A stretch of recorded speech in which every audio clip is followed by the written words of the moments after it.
A 65-year-old woman put a for sale sign in front of her house and the neighbors immediately started mocking her without mercy, finally getting rid of that dump. Who would ever buy that place? It looks like it could fall apart any second. Not even for free, but what happened the very next day left everyone completely speechless. Her name was Doña Rosa. She lived alone in a small humble house in the countryside. It wasn't big and it wasn't pretty, cracked walls, an old tile roof, and an orange tree in the yard. But it was everything she had. She raised her son there, buried her husband there, and spent her entire life there. Over time, life got harder, medicine got more expensive, her pension wasn't enough anymore, and her body didn't respond like it used to. She thought that if she sold the house, she could move somewhere smaller, closer to the hospital. That night, sitting in her rocking chair, she picked up an old photo of her and her husband smiling. She looked up at the sky and whispered, "Forgive me, old man. I can't take care of it by myself anymore." The next morning, while she was sweeping the yard, she heard a car horn. A sleek, expensive car was parked in front of the house.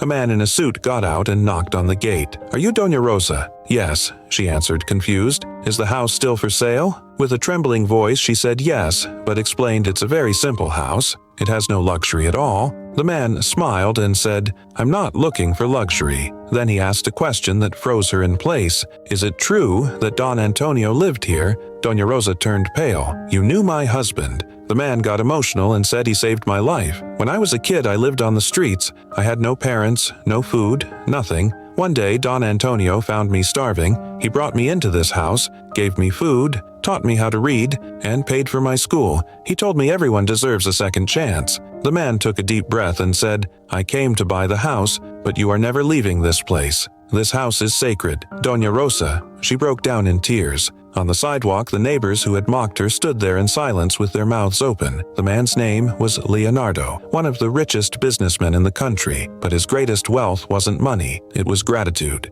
The following week, Leonardo had the entire house renovated, a new roof, fixed walls, new floors, but he didn't touch the orange tree, the rocking chair, or the photos on the wall. That doesn't get touched. He said, "That's memory." One of the neighbors came over and asked for forgiveness. Doña Rosa smiled and said, "There's no need. May God bless you, because the good things we do in silence are never forgotten." If you also believe that good always comes back, comment Amen and share this story.